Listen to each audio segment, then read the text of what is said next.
मुसीबत से डरो नहीं, उसका डट के सामना करो। तो दोस्तों, आइए आज जानते हैं स्वामी विवेकानंद की कहानी। एक बार बनारस के एक मंदिर से स्वामी विवेकानंद निकल रहे थे कि तभी उन्हें बहुत सारे बंदरों ने घेर लिया। बंदर स्वामी विवेकानंद के हाथों से प्रसाद छीनने लगे, करीब आने लगे और उन्हें डराने लगे। स्वामी विवेकानंद घबरा कर वहां से भागने लगे। उनको दौड़ता देख बंदर भी उनके पीछे पीछे भागने लगे। यह पूरा नजारा वहां खड़े एक वृद्ध सन्यासी देख रहे थे। उन्होंने विवेकानंद जी से कहा, आप वहीं रुक जाइए और उसका सामना कीजिए। सन्यासी की बात सुनकर विवेकानंद बंदरों का सामना करने के लिए पलटे और आगे बढ़ने लगे। विवेकानंद को अपनी ओर आते हुए देख बंदर भागने लगे और बंदरों को भागता देख वे हैरान हो गए और बाद में उन्होंने वृद्ध सन्यासी को उनकी मदद करने के लिए बहुत धन्यवाद कहा। तो दोस्तों, इस कहानी से हमें क्या शिक्षा मिलती है कि यदि तुम किसी चीज से भयभीत होते हो तो उससे भागने या डरने के बजाय उनका सामना करो। सचमुच अगर हम अपने जीवन में डर से भागने के बजाय उसका डटकर सामना करें तो हम खुद ही कितनी समस्याओं का हल निकाल सकते हैं और एक निडर जीवन जी सकते हैं। स्वामी विवेकानंद की प्रसिद्धि देश विदेशों में फैली हुई थी, जिसके कारण एक बार एक विदेशी महिला उनके विचारों से प्रभावित होकर उनके पास आई और स्वामी विवेकानंद से बोली कि मैं आपसे शादी करना चाहती हूं ताकि आपके जैसा ही गौरवशाली पुत्र की प्राप्ति हो, जिससे हमारा पुत्र बड़ा होकर इस संसार को ज्ञान की प्राप्ति कराए और मेरा नाम रोशन करे। इस पर स्वामी विवेकानंद जी बोले कि क्या आप जानती हैं कि मैं एक सन्यासी हूं? भला मैं कैसे शादी कर सकता हूं? अगर आप चाहो तो हमें अपना पुत्र बना लें, जिससे मेरा सन्यास भी नहीं टूटेगा और आपको मेरे जैसा पुत्र भी मिल जाएगा। इतना सुनते ही वह विदेशी महिला स्वामी विवेकानंद जी के चरणों में गिर पड़ी और बोली कि धन्य हैं आप साक्षात ईश्वर के रूप के समान हैं, जो किसी भी परिस्थिति में भी आप अपने धर्म के मार्ग से विचलित नहीं होते हैं। तो दोस्तों, इस कहानी से हमें क्या शिक्षा मिलती है? स्वामी विवेकानंद के इस कहानी से हमें यही शिक्षा मिलती है कि सच्चा पुरुष वही होता है कि जो हर परिस्थिति में भी नारी का सम्मान करे।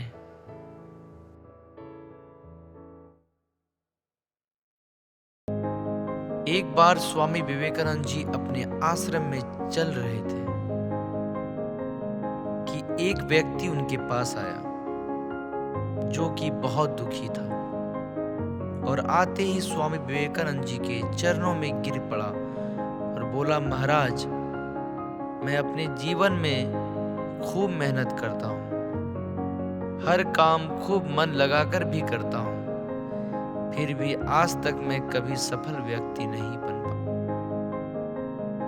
उस व्यक्ति की बातें सुनकर स्वामी विवेकानंद ने कहा, ठीक है, आप मेरे इस पालतू कुत्ते को थोड़ी देर तक घुमा कर लाओ, तब तक आपके समस्या का समाधान ढूंढता हूं। इतना कहने के बाद वह व्यक्ति कुत्ते को घुमाने लेकर चला गया और फिर कुछ समय बीतने के बाद यह व्यक्ति स्वामी विवेकानंद के पास वापस लौट आया। तो स्वामी विवेकानंद ने उस व्यक्ति से पूछा कि यह कुत्ता इतना हाफ क्यों रहा है, जबकि तुम थोड़े से भी थके नहीं लग रहे हो? आखिर ऐसा क्या हुआ? इस पर उस व्यक्ति ने कहा कि मैं तो सीधा अपने रास्ते पर चल रहा था, जबकि यह कुत्ता इधर उधर रास्ते भर भागता रहा और कुछ भी देखता तो उधर ही दौड़ता जाता, जिसके कारण यह इतना थक गया है इस पर स्वामी विवेकानंद जी ने मुस्कुराते हुए कहा, बस यही तुम्हारे प्रश्न का जवाब है। मंजिल तो तुम्हारे सामने ही होती है, लेकिन तुम अपने मंजिल के बजाय इधर उधर भागते हो, जिससे तुम अपने जीवन में कभी सफल नहीं हो पाए। यह बात सुनकर उस व्यक्ति को समझ में आ गया था कि यदि सफल होना है तो हमें अपनी मंजिल पर ध्यान देना चाहिए। तो दोस्तों, इस कहानी से हमें क्या शिक्षा मिलती है? स्वामी विवेकानंद जी की इस कहानी से हमें यह शिक्षा मिलती है कि हमें जो करना है, जो कुछ भी बनना है, हम उस पर उतना ध्यान नहीं देते हैं और दूसरों को देखकर वैसा ही हम करने लगते हैं, जिसके कारण हम अपने सफलता की मंजिल के पास होते हुए दूर भटक जाते हैं। इसलिए अगर जीवन में सफल होना है तो हमेशा अपने लक्ष्य पर ध्यान केंद्रित करना चाहिए। धन्यवाद।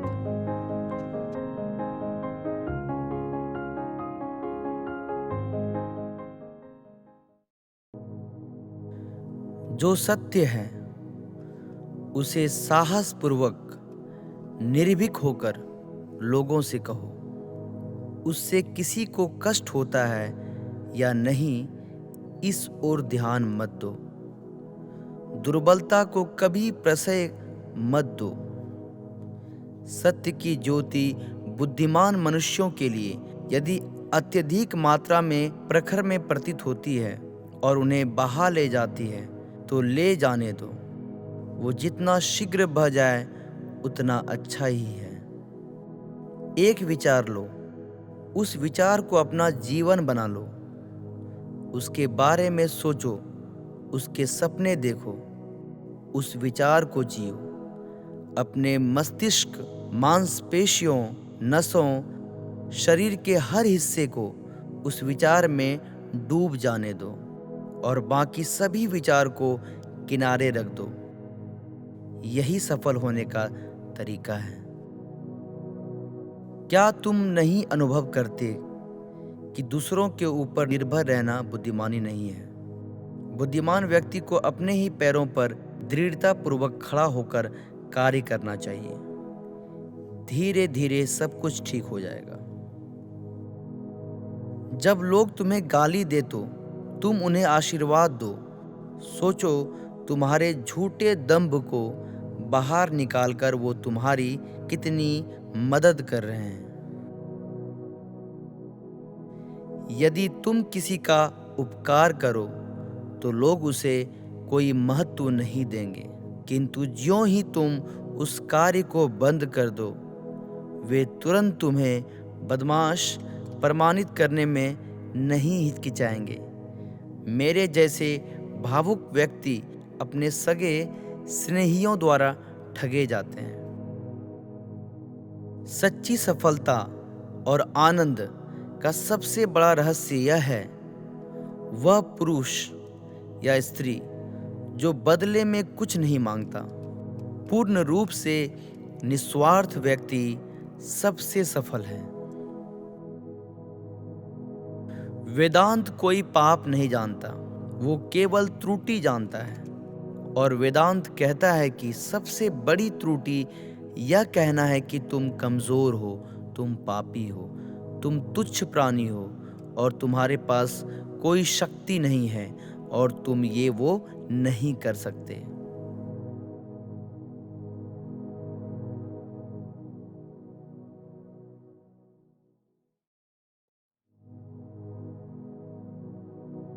किसी की निंदा ना करें।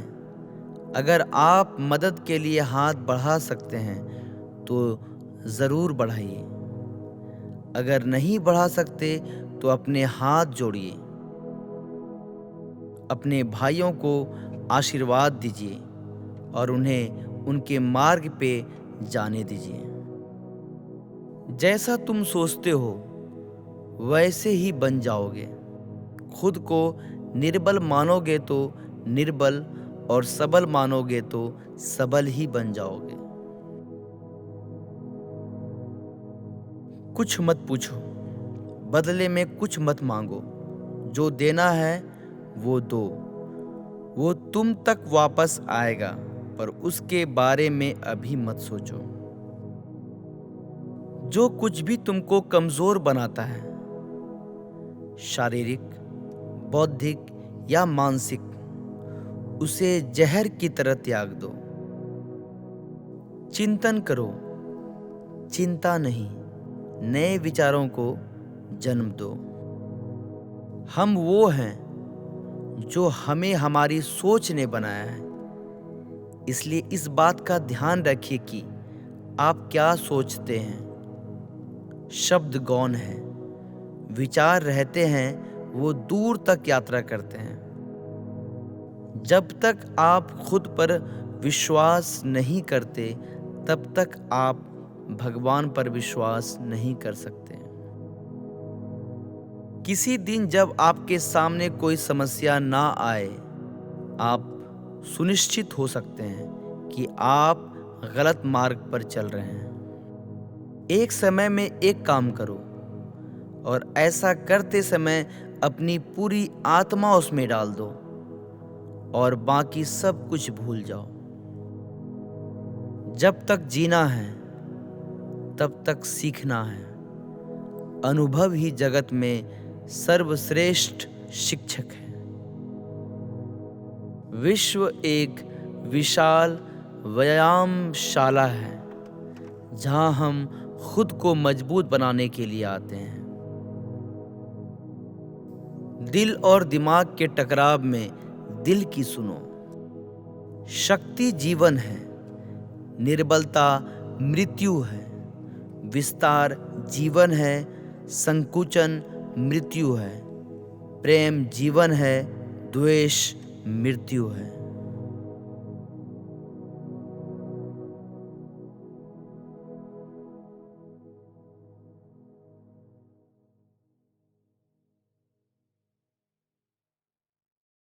और तब तक मत रुको जब तक लक्ष्य की प्राप्ति ना हो जाए।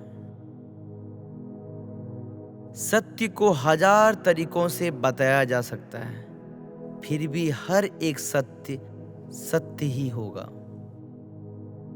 बाहरी स्वभाव केवल अंदरूनी स्वभाव का बड़ा रूप है।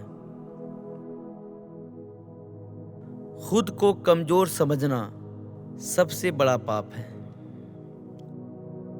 ब्रह्मांड की सारी शक्तियां पहले से हमारी हैं। वो हम ही हैं जो अपनी आंखों पर हाथ रख लेते हैं और फिर रोते हैं कि कितना अंधकार है। तुम्हें कोई नहीं पढ़ा सकता, कोई आध्यात्मिक नहीं बना सकता। तुमको सब कुछ खुद अंदर से सीखना है। आत्मा से अच्छा कोई शिक्षक नहीं है।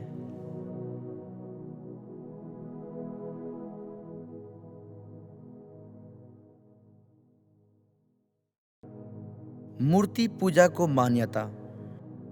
विवेकानंद जी राजा राम मोहन राय और स्वामी दयानंद की तरह मूर्ति पूजा के विरोधी नहीं थे। वे इसके समर्थक थे। उनका मत था कि मूर्ति पूजा हिंदुत्व में आवश्यक भी होती है। वह हिंदू के अनुष्ठानिक पक्ष से संबंध थे। हिंदू लोग दर्शन के स्थान पर मूर्ति पूजा को परम अनुभूति की प्राप्ति हेतु एक माध्यम के रूप में अपनाते हैं। दूसरी बात थी उनके हिंदू धर्म से संबंधित विचार।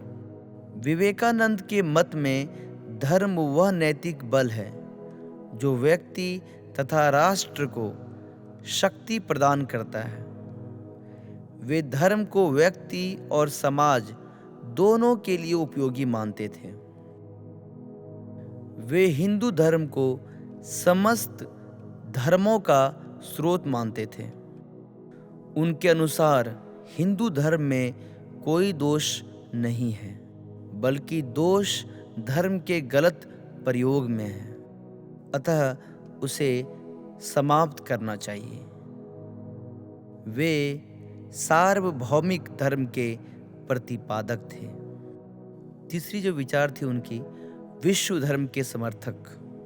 वे विश्व धर्म या सर्वधर्म समन्वय के समर्थक थे। उनका 1893 में शिकागो यानी कि अमेरिका में दिया गया भाषण भारत की सार्वदेशिकता और विशाल हृदयता से ओतप्रोत था। वे सर्वसमभाव में विश्वास रखते थे। उन्होंने कहा था, जिस प्रकार समस्त नदियां एवं सागर में जाकर मिलती है, ठीक उसी तरह मानव के सारे कर्म ईश्वर की ओर ले जाते हैं। चौथी विचार थी माया का सिद्धांत। विवेकानंद जी द्वारा माया के सिद्धांत को अपनाया गया, किंतु उनके मतानुसार इंद्रियों द्वारा अनुभव होने वाला संसार अवास्तविक नहीं है। माया संसार की व्याख्या का कोई सिद्धांत ना होकर तथ्यों का एक कथन है। पांचवी विचार थी उनकी दरिद्रों के सेवक। उन्हें दीन दुखियों और दरिद्रों की सेवा में आनंद मिलता था। उनके अनुसार ईश्वर का एक रूप दरिद्र नारायण भी है। अतः दरिद्रों की सेवा ईश्वर की सेवा है। दरिद्र नारायण की सेवा से भी ईश्वर की प्राप्ति और उतनी ही आध्यात्मिक और धार्मिक उन्नति होती है जितनी कि योग, ज्ञान, भक्ति, ध्यान एवं उपासना आदि साधनों से होती है।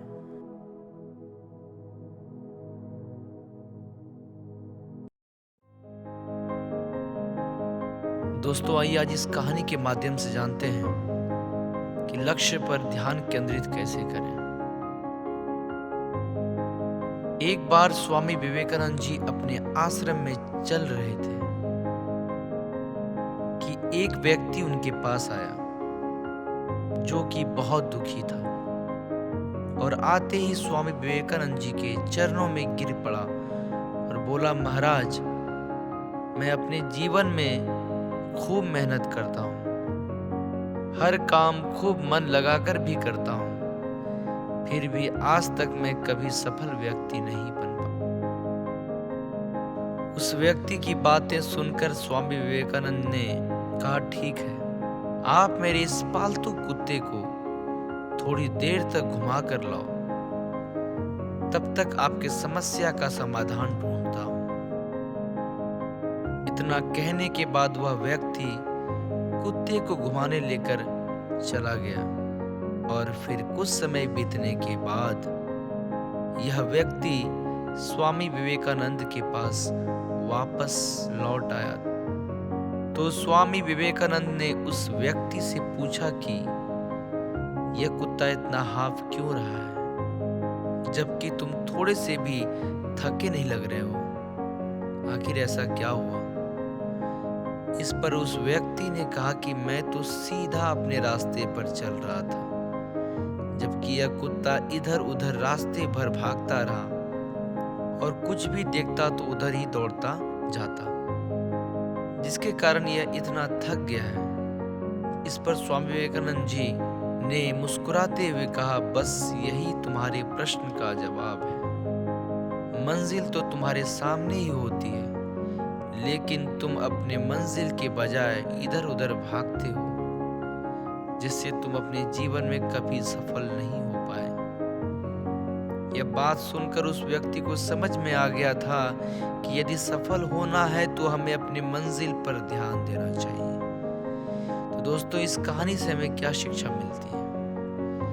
स्वामी विवेकानंद जी की इस कहानी से हमें यह शिक्षा मिलती है कि हमें जो करना है, जो कुछ भी बनना है, हम उस पर उतना ध्यान नहीं देते हैं और दूसरों को देखकर वैसा ही हम करने लगते हैं, जिसके कारण हम अपनी सफलता की मंजिल के पास होते हुए दूर भटक जाते हैं। इसलिए अगर जीवन में सफल होना है तो हमेशा अपने लक्ष्य पर ध्यान केंद्रित करना चाहिए।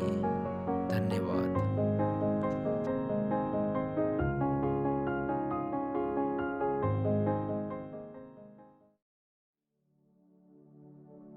दुनिया मजाक करे या तिरस्कार, उसकी परवाह किए बिना मनुष्य को अपना कर्तव्य करते रहना चाहिए। जिस तरह से विभिन्न स्रोतों से उत्पन्न धाराएं अंत में अपना जल समुद्र में मिला देती है, उसी प्रकार मनुष्य द्वारा चुना हर मार्ग, चाहे अच्छा हो या बुरा, भगवान तक जाता है। किसी की निंदा ना करें। अगर आप मदद के लिए हाथ बढ़ा सकते हैं तो ज़रूर बढ़ाएं। अगर नहीं बढ़ा सकते तो अपने हाथ जोड़िए। अपने भाइयों को आशीर्वाद दीजिए और उन्हें सही मार्ग पर चलने की सलाह दीजिए। आप कभी मत सोचिए कि आत्मा के लिए कुछ असंभव है। ऐसा सोचना सबसे बड़ा अधर्म है। अगर कोई पाप है तो वो ये कहना है कि तुम निर्बल हो या अन्य निर्बल है। हम वो हैं जो हमें हमारी सोच ने बनाया है। इसलिए इस बात का ध्यान रखिए कि आप क्या सोचते हैं। खड़े हो जाओ, हिम्मतवान बनो, ताकतवर बन जाओ। सब जवाबदारियां अपने सिर पर ओढ़ लो और समझो कि अपने नसीब के रचयिता तुम खुद हो। जिंदगी बहुत छोटी है। दुनिया में किसी भी चीज का घमंड अस्थायी नहीं है, पर जीवन केवल वही जी रहा है जो दूसरों के लिए जी रहा है। बाकी सभी तो जीवित से अधिक मृत हैं। जिस शिक्षा से हम अपना जीवन निर्माण कर सकें, मनुष्य बन सकें, चरित्र गठन कर सकें और विचारों का सामंजस्य कर सकें, वही वास्तव में शिक्षा कहलाने योग्य है।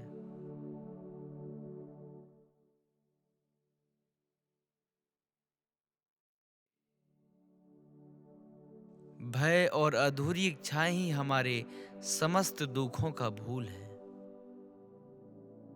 वेदांत कोई पाप नहीं जानता, वो केवल त्रुटि जानता है। वेदांत कहता है कि सबसे बड़ी त्रुटि यह कहना है कि तुम कमजोर हो, तुम पापी हो, एक तुच्छ प्राणी हो और तुम्हारे पास कोई शक्ति नहीं है और ये तुम नहीं कर सकते। दिल और दिमाग के टकराव में हमेशा दिल की सुनो, क्योंकि दिमाग गलत निर्णय ले सकता है लेकिन दिल कभी नहीं। इस दुनिया में सबसे बड़ा धर्म है अपने स्वभाव के प्रति सच्चे होना। स्वयं पर विश्वास करो। एक समय में एक काम करो और ऐसा करते समय अपनी पूरी आत्मा उसमें डाल दो और बाकी सब कुछ भूल जाओ।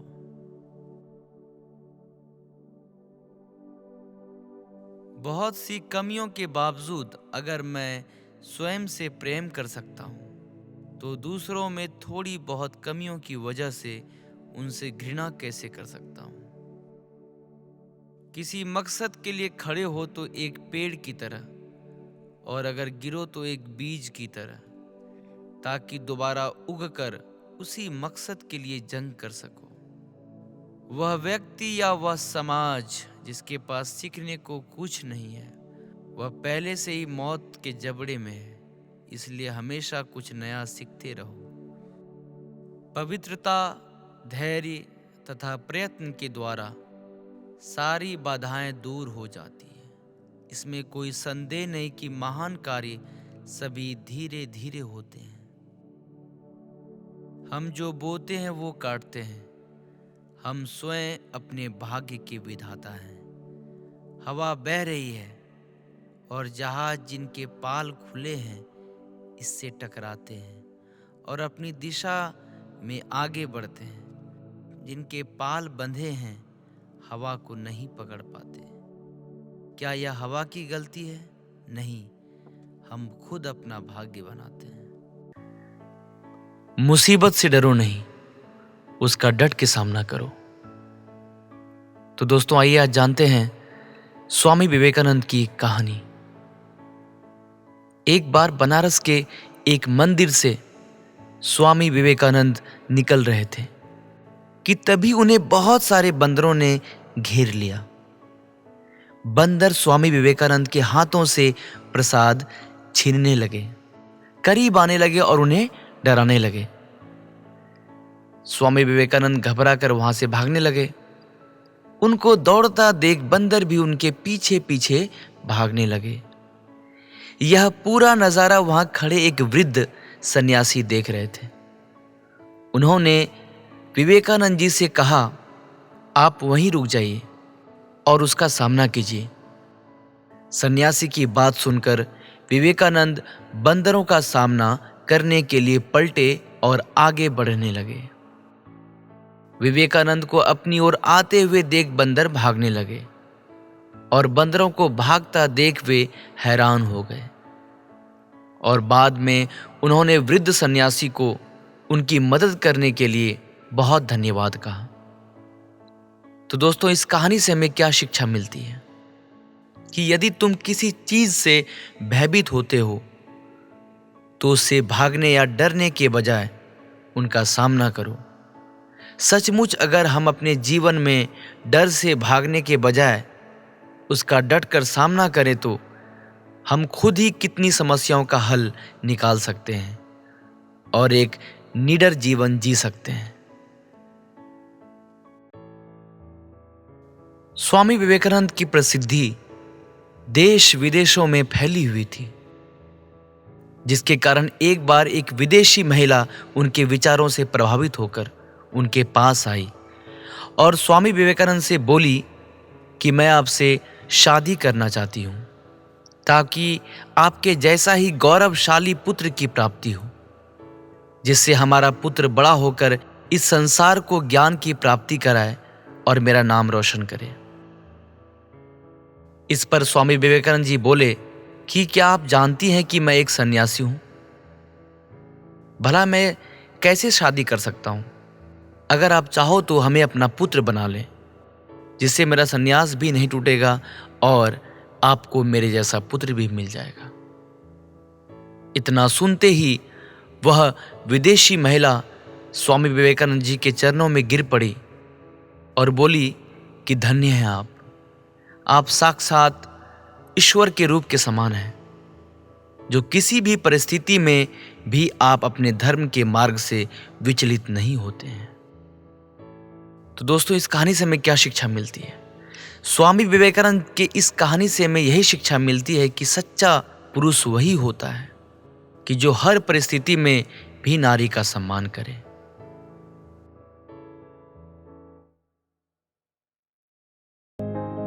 एक बार स्वामी विवेकानंद जी अपने आश्रम में चल रहे थे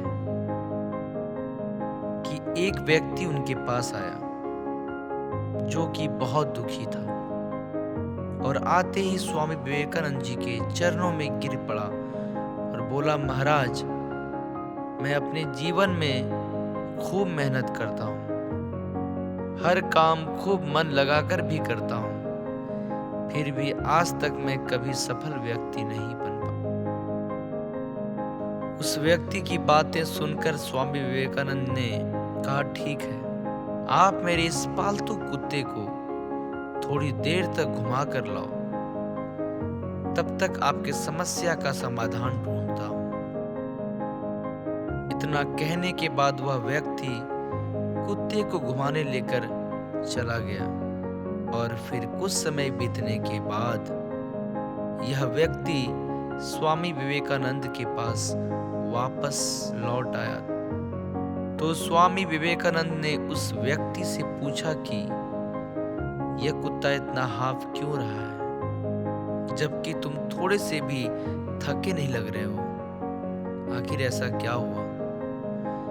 इस पर उस व्यक्ति ने कहा कि मैं तो सीधा अपने रास्ते पर चल रहा था, जबकि यह कुत्ता इधर उधर रास्ते भर भागता रहा और कुछ भी देखता तो उधर ही दौड़ता जाता, जिसके कारण यह इतना थक गया है। इस पर स्वामी विवेकानंद जी ने मुस्कुराते हुए कहा, बस यही तुम्हारे प्रश्न का जवाब है। मंजिल तो तुम्हारे सामने ही होती है, लेकिन तुम अपने मंजिल के बजाय इधर उधर भागते हो। जिससे तुम अपने जीवन में कभी सफल नहीं हो पाए। यह बात सुनकर उस व्यक्ति को समझ में आ गया था कि यदि सफल होना है तो हमें अपनी मंजिल पर ध्यान देना चाहिए। तो दोस्तों, इस कहानी से हमें क्या शिक्षा मिलती है? स्वामी विवेकानंद जी की इस कहानी से हमें यह शिक्षा मिलती है कि हमें जो करना है, जो कुछ भी बनना है, हम उस पर उतना ध्यान नहीं देते हैं और दूसरों को देखकर वैसा ही हम करने लगते हैं। इसके कारण हम अपने सफलता की मंजिल के पास होते हुए दूर भटक जाते हैं। इसलिए अगर जीवन में सफल होना है तो हमेशा अपने लक्ष्य पर ध्यान केंद्रित करना चाहिए। धन्यवाद।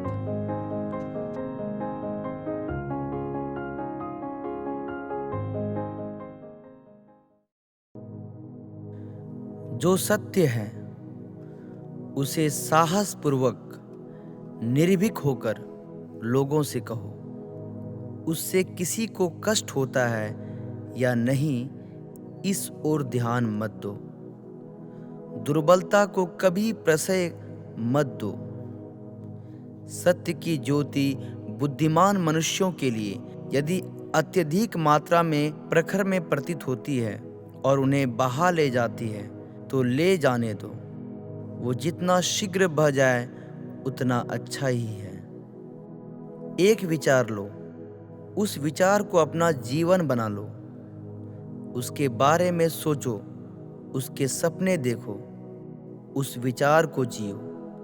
अपने मस्तिष्क, मांसपेशियों, नसों, शरीर के हर हिस्से को उस विचार में डूब जाने दो और बाकी सभी विचार को किनारे रख दो। यही सफल होने का तरीका है। क्या तुम नहीं अनुभव करते कि दूसरों के ऊपर निर्भर रहना बुद्धिमानी नहीं है? बुद्धिमान व्यक्ति को अपने ही पैरों पर दृढ़तापूर्वक खड़ा होकर कार्य करना चाहिए। धीरे धीरे सब कुछ ठीक हो जाएगा। जब लोग तुम्हें गाली दे तो तुम उन्हें आशीर्वाद दो। सोचो, तुम्हारे झूठे दंभ को बाहर निकालकर वो तुम्हारी कितनी मदद कर रहे हैं। यदि तुम किसी का उपकार करो तो लोग उसे कोई महत्व नहीं देंगे, किंतु ज्यों ही तुम उस कार्य को बंद कर दो, वे तुरंत तुम्हें बदमाश प्रमाणित करने में नहीं हिचकिचाएंगे। मेरे जैसे भावुक व्यक्ति अपने सगे स्नेहियों द्वारा ठगे जाते हैं। सच्ची सफलता और आनंद का सबसे बड़ा रहस्य यह है, वह पुरुष या स्त्री जो बदले में कुछ नहीं मांगता। पूर्ण रूप से निस्वार्थ व्यक्ति सबसे सफल है।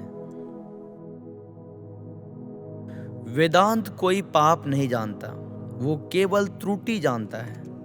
और वेदांत कहता है कि सबसे बड़ी त्रुटि यह कहना है कि तुम कमजोर हो, तुम पापी हो, तुम तुच्छ प्राणी हो और तुम्हारे पास कोई शक्ति नहीं है और तुम ये वो नहीं कर सकते।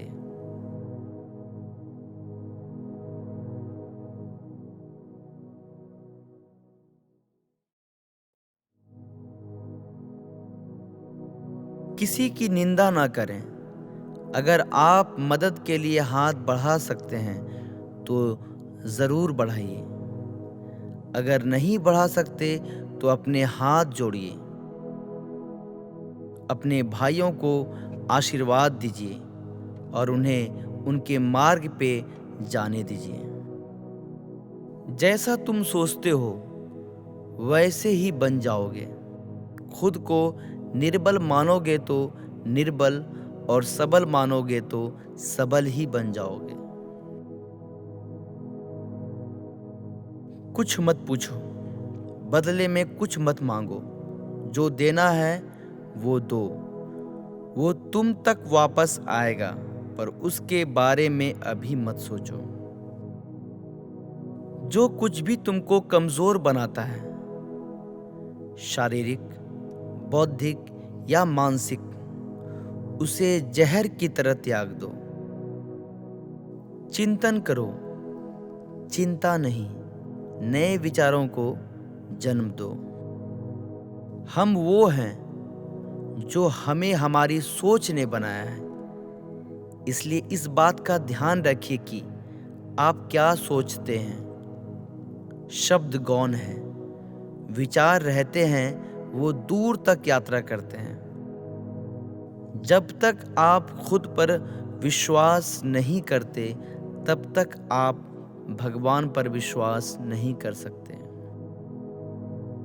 किसी दिन जब आपके सामने कोई समस्या ना आए, आप सुनिश्चित हो सकते हैं कि आप गलत मार्ग पर चल रहे हैं। एक समय में एक काम करो और ऐसा करते समय अपनी पूरी आत्मा उसमें डाल दो और बाकी सब कुछ भूल जाओ। जब तक जीना है तब तक सीखना है। अनुभव ही जगत में सर्वश्रेष्ठ शिक्षक है। विश्व एक विशाल व्यायामशाला है जहां हम खुद को मजबूत बनाने के लिए आते हैं। दिल और दिमाग के टकराव में दिल की सुनो। शक्ति जीवन है, निर्बलता मृत्यु है, विस्तार जीवन है, संकुचन मृत्यु है, प्रेम जीवन है, द्वेष मृत्यु है।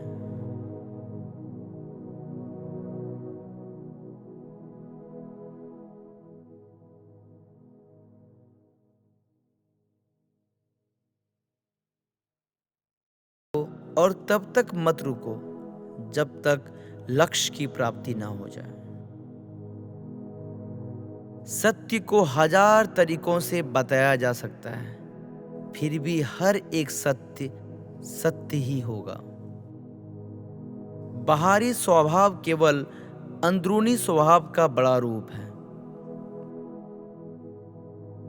खुद को कमजोर समझना सबसे बड़ा पाप है। ब्रह्मांड की सारी शक्तियां पहले से हमारी हैं।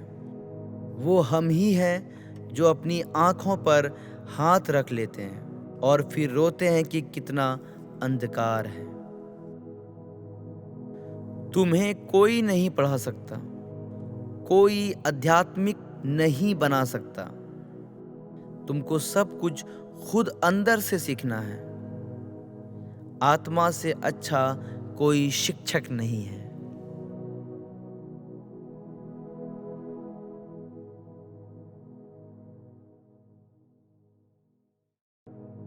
मूर्ति पूजा को मान्यता। विवेकानंद जी राजा राम मोहन राय और स्वामी दयानंद की तरह मूर्ति पूजा के विरोधी नहीं थे, वे इसके समर्थक थे।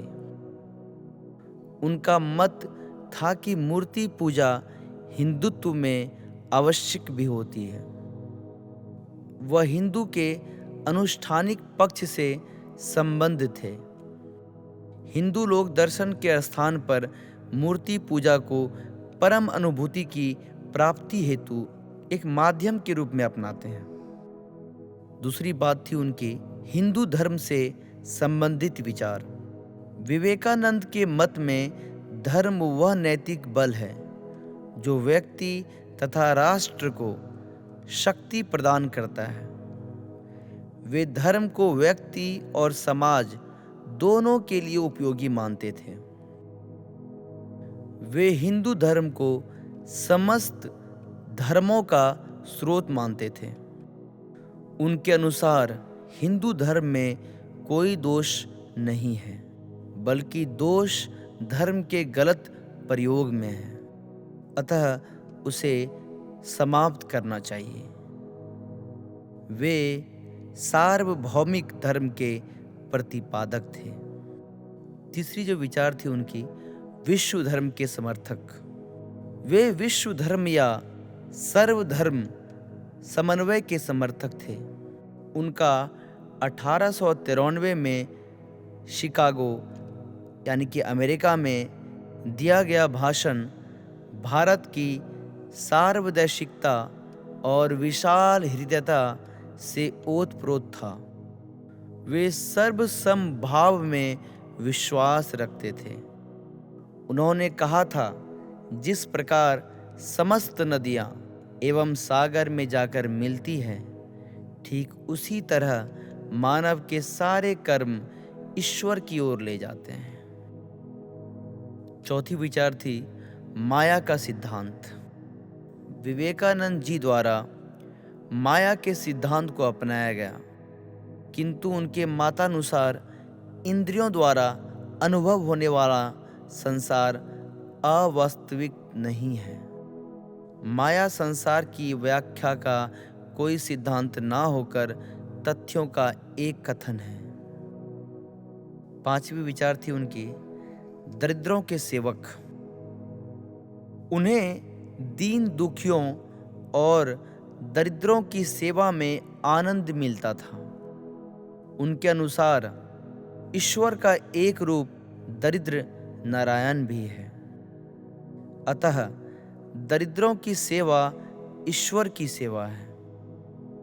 दरिद्र नारायण की सेवा से भी ईश्वर की प्राप्ति और उतनी ही आध्यात्मिक और धार्मिक उन्नति होती है जितनी कि योग, ज्ञान, भक्ति, ध्यान एवं उपासना आदि साधनों से होती है।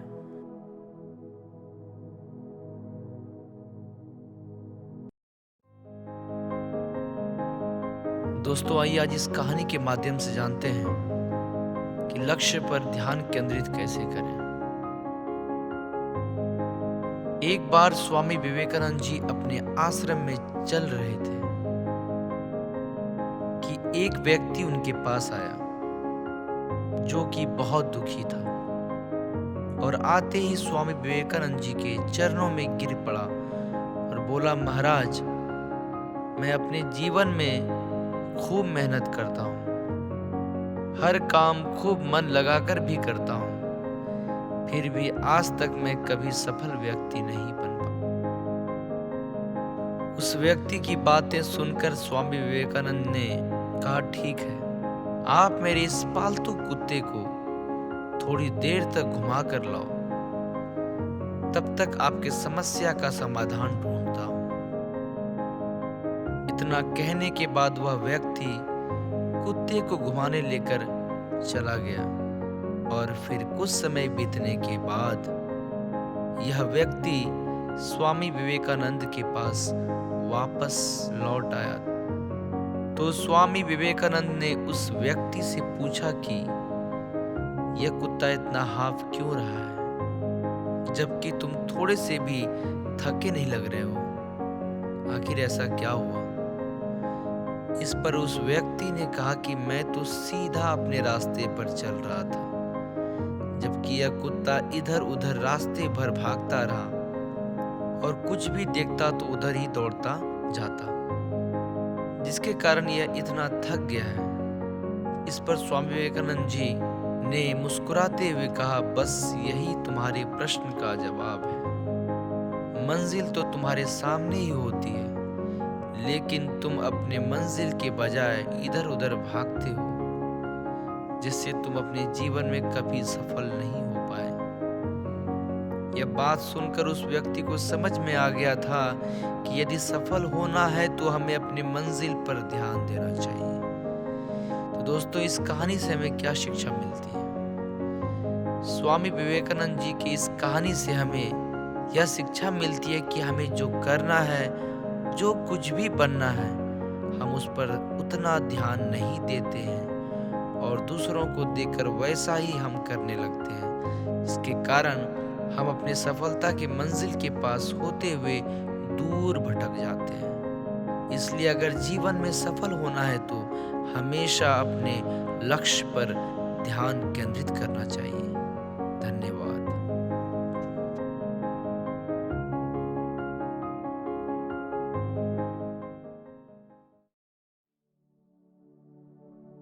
दुनिया मजाक करे या तिरस्कार, उसकी परवाह किए बिना मनुष्य को अपना कर्तव्य करते रहना चाहिए। जिस तरह से विभिन्न स्रोतों से उत्पन्न धाराएं अंत में अपना जल समुद्र में मिला देती हैं, उसी प्रकार मनुष्य द्वारा चुना हर मार्ग, चाहे अच्छा हो या बुरा, भगवान तक जाता है। किसी की निंदा ना करें। अगर आप मदद के लिए हाथ बढ़ा सकते हैं तो ज़रूर बढ़ाएं। अगर नहीं बढ़ा सकते तो अपने हाथ जोड़िए। अपने भाइयों को आशीर्वाद दीजिए और उन्हें सही मार्ग पर चलने की सलाह दीजिए। आप कभी मत सोचिए कि आत्मा के लिए कुछ असंभव है। ऐसा सोचना सबसे बड़ा अधर्म है। अगर कोई पाप है तो वो ये कहना है कि तुम निर्बल हो या अन्य निर्बल है। हम वो हैं जो हमें हमारी सोच ने बनाया है। इसलिए इस बात का ध्यान रखिए कि आप क्या सोचते हैं। खड़े हो जाओ, हिम्मतवान बनो, ताकतवर बन जाओ। सब जवाबदारियां अपने सिर पर ओढ़ लो और समझो कि अपने नसीब के रचयिता तुम खुद हो। जिंदगी बहुत छोटी है। दुनिया में किसी भी चीज का घमंड अस्थायी नहीं है, पर जीवन केवल वही जी रहा है जो दूसरों के लिए जी रहा है। बाकी सभी तो जीवित से अधिक मृत हैं।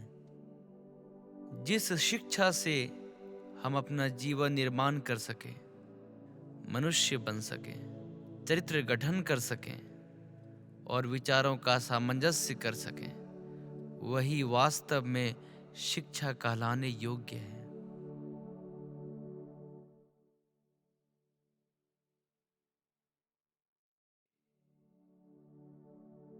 भय और अधूरी इच्छाएं ही हमारे समस्त दुखों का मूल है। वेदांत कोई पाप नहीं जानता, वो केवल त्रुटि जानता है। वेदांत कहता है कि सबसे बड़ी त्रुटि यह कहना है कि तुम कमजोर हो, तुम पापी हो, एक तुच्छ प्राणी हो और तुम्हारे पास कोई शक्ति नहीं है और ये तुम नहीं कर सकते। दिल और दिमाग के टकराव में हमेशा दिल की सुनो, क्योंकि दिमाग गलत निर्णय ले सकता है लेकिन दिल कभी नहीं। इस दुनिया में सबसे बड़ा धर्म है अपने स्वभाव के प्रति सच्चे होना। स्वयं पर विश्वास करो। एक समय में एक काम करो और ऐसा करते समय अपनी पूरी आत्मा उसमें डाल दो और बाकी सब कुछ भूल जाओ।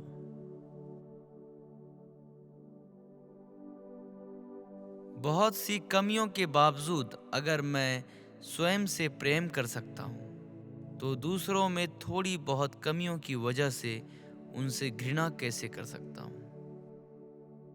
किसी मकसद के लिए खड़े हो तो एक पेड़ की तरह और अगर गिरो तो एक बीज की तरह, ताकि दोबारा उगकर उसी मकसद के लिए जंग कर सको। वह व्यक्ति या वह समाज जिसके पास सीखने को कुछ नहीं है, वह पहले से ही मौत के जबड़े में है। इसलिए हमेशा कुछ नया सीखते रहो। पवित्रता, धैर्य तथा प्रयत्न के द्वारा सारी बाधाएं दूर हो जाती है।